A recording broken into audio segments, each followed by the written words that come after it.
திமுக கூட்டணியில் அங்கம் வகிக்கும் அதிமுகவுக்கு 4 தொகுதிகள் ஒதுக்கீடு செய்து ஒப்பந்தம் கையெழுத்தானது. டி.ஆர். பாலு தலைமையிலான திமுக தொகுதி பங்கீட்டு குழு கூட்டணி கட்சிகளுடன் பேச்சுவார்த்தை நடத்தி தொகுதி பங்கீட்டை சுமூகமாக முடித்து வருகிறது. அந்த வகையில் திமுக தலைவர் மு க ஸ்டாலினும் அதிமுக பொதுச் செயலாளர் வைகோவும் தொகுதி உடன்பாடு குறித்து கலந்து பேசினர். அதன்படி எதிர்வரும் தேர்தலில் மதிமுக 4 தொகுதிகளில் போட்டியிடுவது என ஒப்பந்தம் கையெழுத்தானது. இதில் 3 தொகுதிகளில் உதயசூரியன் சின்னத்திலும் 1 தொகுதியில் தனி சின்னத்திலும் போட்டியிட உள்ளதாக அறிவிக்கப்பட்டுள்ளது.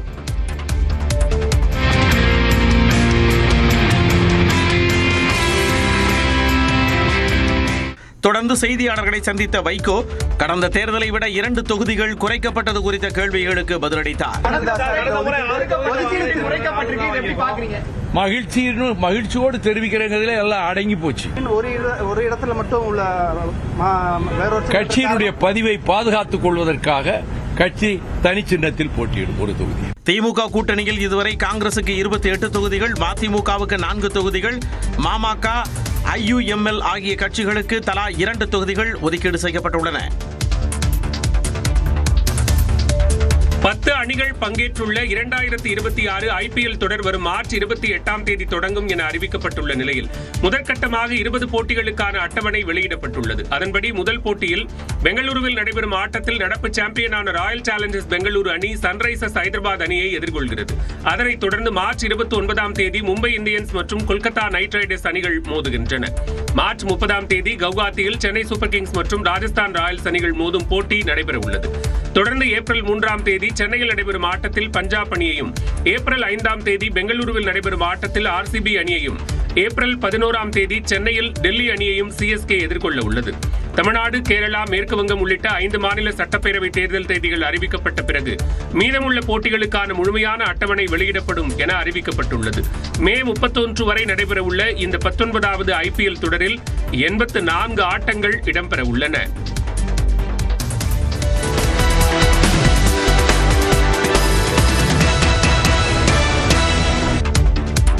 பெட்ரோல் டீசல் தட்டுப்பாடு அச்சத்தால் திருவண்ணாமலையில் நள்ளிரவில் பெட்ரோல் விற்பனை மையங்களில் கேன்களுடன் வாகன ஓட்டிகள் குவிந்த காட்சிகள் தான் இவை. வளைகுடா நாடுகளில் போர் சூழல் காரணமாக பெட்ரோல் டீசல் விலை உயரும் என்று திருவண்ணாமலை சுற்றுவட்டாரத்தில் வதந்தி பரவியதாக கூறப்படுகிறது. இதைத் தொடர்ந்து குடிநீர் கேன், தண்ணீர் குடம் என கையில் கிடைத்தவற்றுடன் பெட்ரோல் விற்பனை மையங்களுக்கு திரண்டு வந்த வாகன ஓட்டிகள் நீண்ட வரிசையில் காத்திருந்து பெட்ரோல் டீசலை நிரப்பிச் சென்றனர். இதேபோன்று அரியலூர் மாவட்டம் பழூரில் நள்ளிரவில் கேன்களுடன் பெட்ரோல் விற்பனை மையங்களுக்கு மக்கள் படையெடுத்துச் சென்றனர். காசு இருக்கிறவங்க 20 லிட்டர்ல 2-3 கேன் வாங்கி போறாங்க சார். நம்ம கிட்ட அந்த வசதி இல்ல. அரசாங்கம் இதுக்கு ஒரு அறிவிப்பு கொடுக்கணும். இது உண்மையா இல்ல பொய்யா? 300 ரூபாய் விற்கிறாருன்னு சொல்றாங்க. அது உண்மை என்னன்னு தெரியல. நீங்க என்ன ஒன்று கொடுக்கணும். தீர்வு கொடுத்தாதான் நாங்க பயம் இல்லாம இருப்போம். இன்று முதல் 3 நாட்களுக்கு பெட்ரோல் விநியோகம் இருக்காது என்று பரவிய வதந்தி காரணமாக மயிலாடுதுறையில் உள்ள பெட்ரோல் விற்பனை மையங்களில் ஏராளமானோர் குவிந்ததால் கடும் நெரிசல் ஏற்பட்டது. விழுப்புரத்தில் வாகனங்களின் டேங்குகள் மட்டுமின்றி கேன் உள்ளிட்டவற்றிலும் பெட்ரோலை வாங்கி சென்றனர். இதனால் பல்வேறு இடங்களிலும் போக்குவரத்து பாதிக்கப்பட்டது. புதுச்சேரியிலும் பெட்ரோல் தட்டுப்பாடு என வதந்தி பரவிய நிலையில் வில்லியனூர், அரும்பாத்தபுரம் உள்ளிட்ட பகுதிகளில் உள்ள பெட்ரோல் விற்பனை மையங்களில் பெட்ரோல் வாங்க மக்கள் முண்டியடித்தனர். வணிக சிலிண்டர் தட்டுப்பாடு காரணமாக உணவகங்கள் மூடப்படும் சூழல் உருவாகியுள்ளதால் உணவகங்கள் கேஸ் அடுப்புக்கு மாற்றாக விறகு அடுப்புக்கு மாறி வருகின்றன. சென்னை நுங்கம்பாக்கத்தில் உள்ள உணவகத்தில் சமையலறையின் கட்டமைப்பை விறகு அடுப்பு பயன்படுத்த ஏதுவாக மாற்றம் செய்யப்பட்டு வருகிறது. நம்ம கிட்ட போதுமான சிலிண்டர் கிடையாது. ஸோ ஒதுக்கி இருக்கிறத வச்சு அட்ஜஸ்ட் பண்றோம். மீதி இண்டக்ஷன் ஸ்டவ் வாங்கியிருக்கோம். பிளஸ் இந்த விறகு அடுப்பு இந்த மாதிரி பிளான் பண்ணியிருக்காங்க.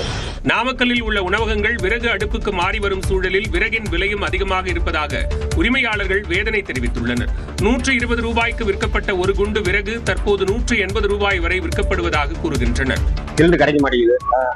அதனால வேற வாங்கிட்டான். சிலிண்டர் தான் தட்டுப்பாடா இருக்கு எல்லா பக்கமும். பயமா இருக்கு. இன்னும் விலை இன்னும் நிறைய ஏற மாட்டேங்குது. பல ஆண்டுகளாக கேஸ் அடுப்பு பயன்படுத்தி வரும் நிலையில் திடீரென விறகு அடுப்புக்கு மாறுவதில் பல சிரமங்கள் இருப்பதாக பெரம்பலூர் உணவக உரிமையாளர்கள் கவலை தெரிவித்துள்ளனர். கூண்டு கட்டணும், போகணும், வரணும். இந்த சிலிண்டர் யூஸ் பண்ணிட்டு இருக்கிறதுனால நாங்கள் இதே பிடிச்சிட்டோம். சிலிண்டர் பிரச்சனைக்கு விரைந்து தீர்வு காண வேண்டும் என்றும் உணவக உரிமையாளர்கள் கோரிக்கை விடுத்துள்ளனர். திருச்சியில் நடைபெற்ற தேசிய ஜனநாயக கூட்டணி பொதுக்கூட்டத்தில் பிரதமர் நரேந்திர மோடி கலந்து கொண்டு உரையாற்றினார். I pray to Vinayaka Malaikottai and Samayapuram Mari Amman to bless us all. NDA பொதுக்கூட்டத்தில் பங்கேற்ற பிரதமர் மோடி மலைக்கோட்டை பிள்ளையார், சமயபுரம் மாரியம்மன் மற்றும் அரங்கநாதரை வணங்கி உரையை தொடங்கிய காட்சிதான் இது. சட்டப்பேரவை தேர்தல் நெருங்கும் சூழலில் மதுராந்தகம் மதுரையை தொடர்ந்து தேசிய ஜனநாயக கூட்டணியின் 3வது பரப்புரை பொதுக்கூட்டம் திருச்சி பஞ்சப்பூரில் நடைபெற்றது. இதில் பங்கேற்ற பிரதமர் மோடிக்கு இபிஎஸ், அன்புமணி, தினகரன், ஜி.கே. வாசன் உள்ளிட்ட கூட்டணி கட்சி தலைவர்கள் ரங்கநாதர் படத்தை பரிசளித்தனர். ஸ்ரீரங்கம் ரங்கநாத பெருமாளுடைய ஆசீர்வாதத்தையும் பொன்னாடையையும் நம்முடைய பிரதமர் நரேந்திர மோடி அவர்களுக்கு அணிவிப்பார்கள். பாரத் மாதா கி. மேடையில் பேசிய பிரதமர் மோடி ஒரு குடும்பத்திற்கு மட்டுமல்ல அனைத்து குடும்பத்திற்கும் உழைக்கும் அரசை மக்கள் விரும்புவதாக கூறினார். The whole state has made up its mind to throw out DMK from the government, and they know that only NDA can bring that change of Tamil Nadu. முன்னதாக கார்கில் போரில் வீரமரணம் அடைந்த மேஜர் சரவணனையும் பிரதமர் மோடி நினைவு கூர்ந்தார். சிலிண்டர் தட்டுப்பாடு தொடர்பான வதந்திகளை நம்ப வேண்டாம் என பொதுமக்களுக்கு பிரதமர் நரேந்திர மோடி வேண்டுகோள் விடுத்துள்ளார்.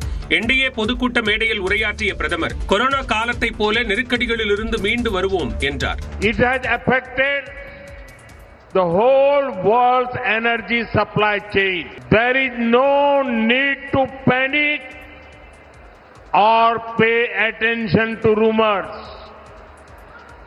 I would like to appeal to the people, let us spread only correct and verified information. தொடர்ந்து பேசிய அவர் மதுரை விமான நிலையம் தரம் உயர்த்தப்பட்டதை சுட்டிக்காட்டி பெருமிதம் தெரிவித்தார். Now our government has elevated Madurai airport to international status. By doing so, we are bringing the world to the doorstep of Madurai. மதுரையில் காலையில் பறிக்கப்படும் மல்லிகை பூவை மாலையில் பாரிஸ், பிரிட்டனில் விற்பனை செய்ய முடியும் என்றும் பிரதமர் மோடி கூறினார். தமிழ்நாட்டில் எரிவாயு விநியோகம் தடையின்றி நடைபெறுவதற்கான நடவடிக்கைகளை மேற்கொள்ள வலியுறுத்தி மத்திய பெட்ரோலியத்துறை அமைச்சர் ஹர்தீப் சிங் பூரிக்கு முதலமைச்சர் மு க ஸ்டாலின் கடிதம் எழுதியுள்ளார். அதில் வளைகுடா பகுதிகளில் தொடரும் போர் இந்தியாவிற்கான எரிவாயு விநியோகத்தை வெகுவாக சீர்குலைத்துள்ளதாக குறிப்பிட்டுள்ளார். தமிழ்நாட்டில் வீட்டு உபயோகத்திற்கான எரிவாயு தேவை மாதத்திற்கு சுமார் 200 மெட்ரிக் டன்னாகவும் வணிக பயன்பாட்டிற்கு 20 மெட்ரிக் டன்னாகவும் உள்ளதாக தெரிவித்தார். எரிவாயு விநியோகத்தின் தற்போதைய திடீர் நிறுத்தம் ஹோட்டல் துறைக்கு நெருக்கடியை உருவாக்கியுள்ளதுடன் பல ஹோட்டல்கள் மூடப்பட வேண்டிய நிலைக்கு தள்ளப்பட்டுள்ளது வருத்தமளிப்பதாகவும் குறிப்பிட்டுள்ளார். தமிழ்நாட்டில் வீடுகள், கடைகள் உள்ளிட்டவற்றுக்கு தடையற்ற எரிவாயு விநியோகம் செய்வதை உறுதி செய்ய உரிய நடவடிக்கை எடுக்க வேண்டும் என வலியுறுத்தியுள்ளார். இந்த நெருக்கடியை சமாளிக்க மத்திய அரசு எடுக்கும் அனைத்து முயற்சிகளுக்கும் தமிழ்நாடு அரசு துணை நின்று ஆதரவளிக்கும் எனவும் கடிதத்தில் முதலமைச்சர் மு க ஸ்டாலின் தெரிவித்துள்ளார். இந்நிலையில் இக்கடிதத்தை திமுக நாடாளுமன்ற குழு தலைவர் கனிமொழி உள்ளிட்ட திமுக எம்பிக்கள் மத்திய பெட்ரோலியத்துறை அமைச்சர் ஹர்தீப் சிங் பூரியிடம் நேரில் வழங்கினர்.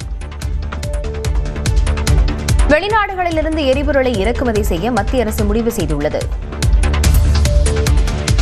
எரிபொருள் தட்டுப்பாட்டை சமாளிக்க அமெரிக்கா உள்ளிட்ட நாடுகளில் இருந்து சுமார் 10 லட்சம் டன் சமையல் எரிவாயுவை இறக்குமதி செய்ய மத்திய அரசு ஏற்பாடு செய்துள்ளது. இந்தியா தனது சமையல் எரிவாயு தேவையில் சுமார் 85 விழுக்காடு அளவை வளைகுடா நாடுகளில் இருந்து பெறுகிறது. வளைகுடா நாடுகளில் நடைபெற்று வரும் போர் சூழலால் தற்பொழுது முடக்கப்பட்டுள்ள ஹோர்முஸ் நீரிணை வழியாகவே இந்த இறக்குமதி நடைபெற்று வந்தது. இந்நிலையில் வளைகுடா நாடுகளில் இருந்து வரவேண்டிய சமையல் எரிவாயு தாமதம் காரணமாக சுமார் 20 லட்சம் டன் எரிவாயு விநியோக இடைவெளி ஏற்பட்டதாக மதிப்பிடப்பட்டுள்ளது.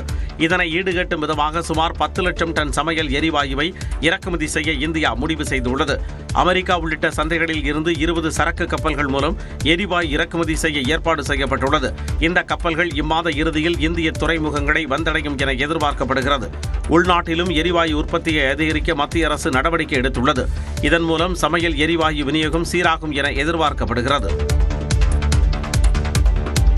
தாவேகாவுடன் தாங்கள் கூட்டணி பேச்சுவார்த்தை நடத்தவில்லை என அதிமுக பொதுச் செயலாளர் எடப்பாடி பழனிசாமி தெரிவித்துள்ளார். திருச்சியில் செய்தியாளர்களை சந்தித்த அவர் விஜய் குறித்த கேள்விக்கு பதிலளித்த போது இதனை தெரிவித்தார். அப்படி எதுவும் இல்ல, அப்படி எதுவும் போதுமா சார்? புதிய கட்சிகள் சார் நான் தான் சொல்றேன்ல, தாவேகாவோட நாங்க பேச்சுவார்த்தை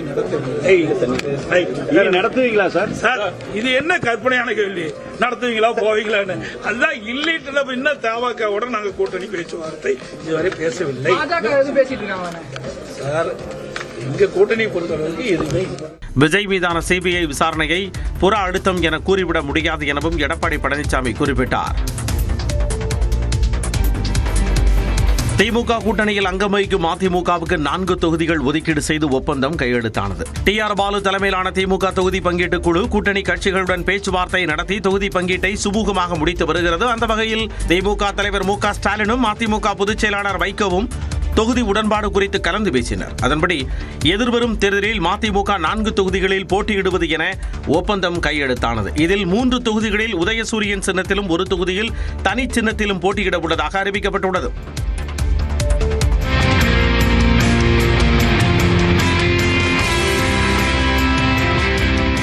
தொடர்ந்து செய்தியாளர்களை சந்தித்த வைகோ கடந்த தேர்தலை விட 2 தொகுதிகள் குறைக்கப்பட்டது குறித்த கேள்விகளுக்கு பதிலளித்தார்.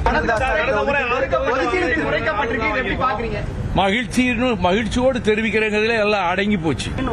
ஒரு இடத்துல மட்டும் உள்ள கட்சியினுடைய பதிவை பாதுகாத்துக் கொள்வதற்காக கட்சி தனி சின்னத்தில் போட்டியிடும் 1 தொகுதி. திமுக கூட்டணியில் இதுவரை காங்கிரசுக்கு 28 தொகுதிகள், மதிமுகவுக்கு 4 தொகுதிகள், மாமக, IUML ஆகிய கட்சிகளுக்கு தலா 2 தொகுதிகள் ஒதுக்கீடு செய்யப்பட்டுள்ளன.